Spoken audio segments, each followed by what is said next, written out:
देख रहे हैं इंडार्क राजकुमार के साथ। इंडार्क में आज की कहानी हमारे साथ शेयर की है ब्रिज किशोर जी ने। तो सबसे पहले ब्रिज किशोर जी, आपका बहुत बहुत धन्यवाद अपनी कहानी हमारे साथ शेयर करने के लिए। दोस्तों, अगर आपके पास भी ऐसी ही कोई कहानियां हैं तो हमारे साथ जरूर शेयर करें।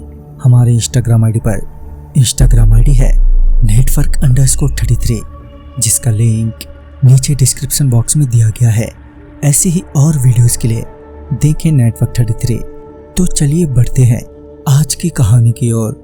ब्रिज किशोर जी बताते हैं कि मुंबई से भोपाल जाने के लिए जब मैं रेलवे स्टेशन पहुंचा तो वहां पता चला कि ट्रेन 10 बजे की बजाय अब 1 बजे आएगी, क्योंकि ट्रेन अपने निर्धारित समय से 8 घंटे की देरी से चल रही थी।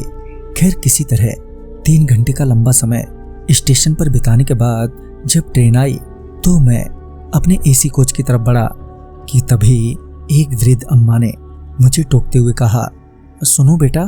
मैं उनकी आवाज पर एकदम से रुक गया और वो मेरे पास आई और हिचकिचाते हुए कहा, बेटा मेरी सीट स्लीपर क्लास में है, मगर मुझे वहाँ दिक्कत होगी, तो क्या आप मेरी सीट पर ट्रैवल कर सकते हो?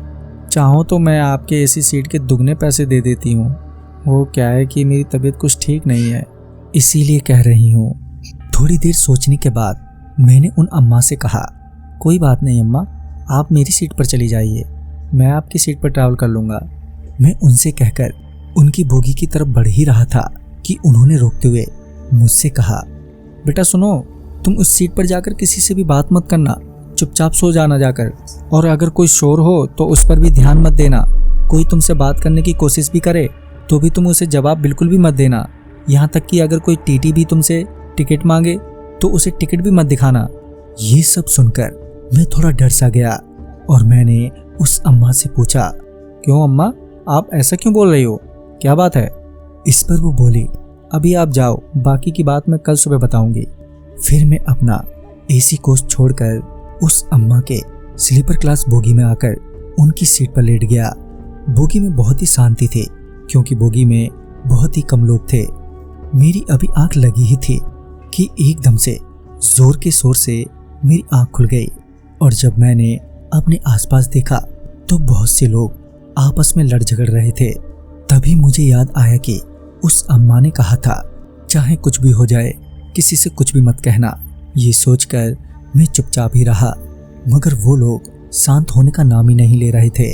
कुछ देर तक तो मैंने किसी तरह अपने आप को कंट्रोल किया, मगर जब मुझसे रहा नहीं गया तो मैं उन पर चिल्लाते हुए बोला, अरे ओ भैया, अगर लड़ना ही है तो कहीं और जाकर लड़ो, पूरा ट्रेन सर पर उठा रखा है तुम लोगों ने। इस पर उनमें से एक आदमी ने मेरी ओर बढ़ते हुए कहा, अरे भाई, तुम हमारी लड़ाई में मत पड़ो, ये तो अंजाम ठीक नहीं होगा, हम तुम्हें मार देंगे। ये सुनते ही मेरा पारा एकदम से चढ़ गया और मैं उस आदमी पर चढ़ते हुए बोला, क्यों, तेरा बाप का राज है क्या? हाथ तो लगा के दिखा, फिर बताता हूँ तेरे को। मैंने इतना कहा ही था कि पीछे से ट्रेन का टीटी चिल्लाते हुए बोला, हाँ भाई, क्या परेशानी है तेरे को, बिना मतलब के अपने आप पर चिल्ला रहा है, दिमाग तो ठीक है तेरा? इस पर मैंने उस टीटी से कहा, सर मैं कहाँ चिल्ला रहा हूँ, ये लोग हैं जो कब से आपस में लड़ झगड़ रहे हैं।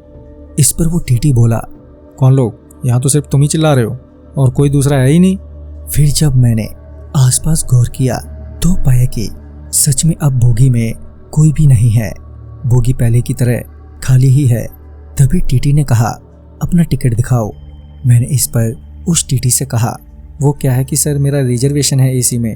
तो इस पर टीटी बोला, तो यहाँ क्या कर रहे हो तुम हैं? फिर मैंने कहा, वो एक अम्मा को प्रॉब्लम थी तो मैंने उनके कहने पर सीट बदल ली।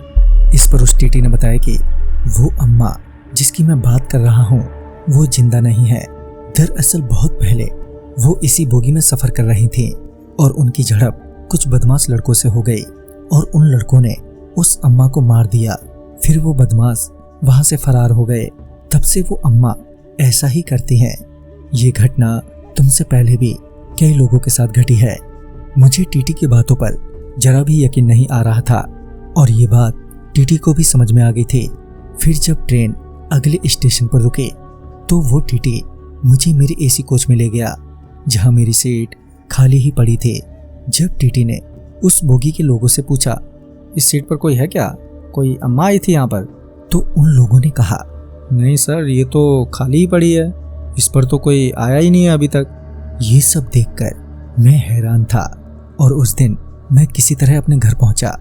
तो दोस्तों, इस कहानी में बस इतना ही।